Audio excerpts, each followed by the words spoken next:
ভারত কি বিশাল হুমকি দিল এবং কাকে? আমেরিকা কি এমন বলল ভারতকে যে প্রচণ্ড রেগে গেল মোদি?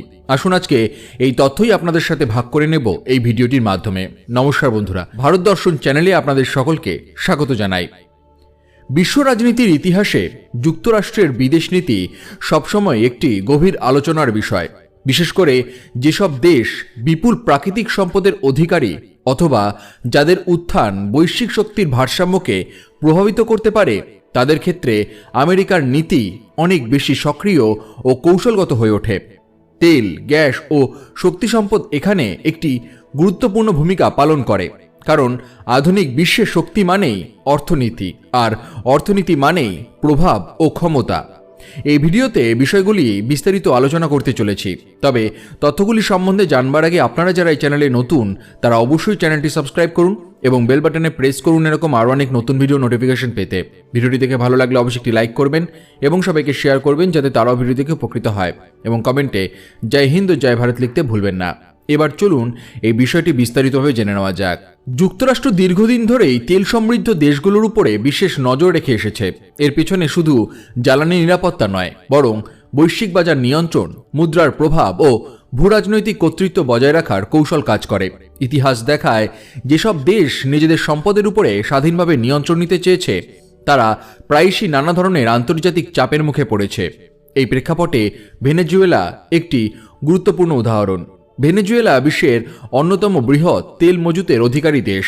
একসময় এই তেল শিল্পে বিদেশি, বিশেষ করে মার্কিন কোম্পানিগুলোর বড় উপস্থিতি ছিল।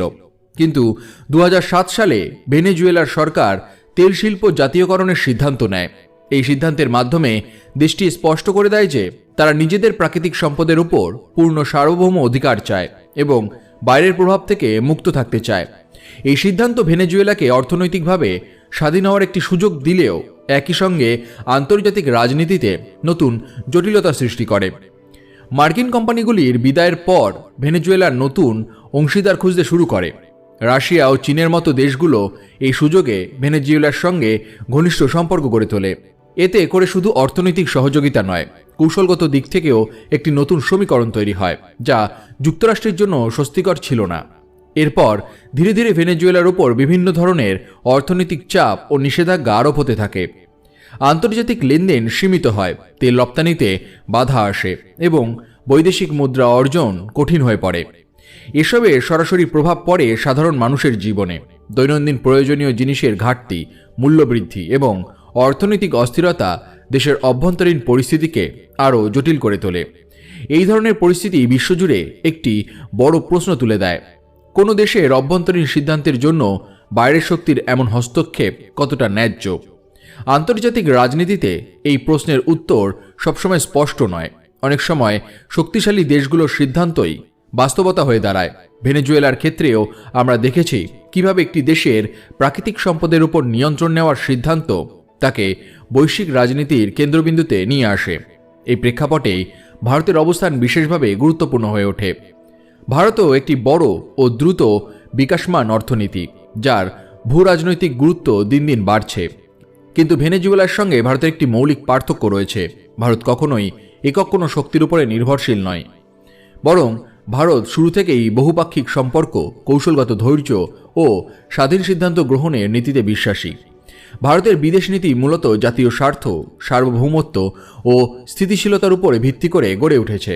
যুক্তরাষ্ট্রের সঙ্গে ভারতের সম্পর্ক সহযোগিতামূলক হলেও তা কখনোই একতরফা হয়নি। বাণিজ্য, প্রতিরক্ষা, প্রযুক্তি ও শিক্ষা সব ক্ষেত্রেই দুই দেশের মধ্যে কাজ হয়েছে। কিন্তু ভারত নিজের সিদ্ধান্ত সবসময় নিজেই নিয়েছে। কোনো চাপের কাছে নতি স্বীকার না করে ভারত তার দীর্ঘমেয়াদী স্বার্থকে প্রাধান্য দিয়েছে। একসময় যুক্তরাষ্ট্র ভারতের উপরও বিভিন্ন ধরনের চাপ প্রয়োগের চেষ্টা করেছে। বাণিজ্য নীতি, প্রযুক্তি হস্তান্তর বা প্রতিরক্ষা চুক্তির মাধ্যমে কিছু শর্ত আরোপ করার প্রবণতা দেখা গেছে। কিন্তু ভারত এসব ক্ষেত্রে কৌশলী অবস্থান নিয়েছে। যেখানে সহযোগিতা প্রয়োজন সেখানে সহযোগিতা করেছে, আবার যেখানে স্বাধীনতা রক্ষা করা জরুরি সেখানে দৃঢ় অবস্থান নিয়েছে। এই কারণেই আজ যুক্তরাষ্ট্র বুঝতে পেরেছে যে ভারতকে ভেনেজুয়েলা বা অন্য কোনো একক সম্পদ নির্ভর দেশের মতো করে দেখা সম্ভব নয়। ভারতের অর্থনীতি বহুমুখী, অভ্যন্তরীণ বাজার শক্তিশালী এবং রাজনৈতিক কাঠামো অত্যন্ত স্থিতিশীল। সবথেকে বড় কথা হলো ভারতের জনগণ ও প্রতিষ্ঠানগুলো দেশের স্বাধীন সিদ্ধান্তকে সমর্থন করে, যা বাইরের হস্তক্ষেপকে কঠিন করে তোলে।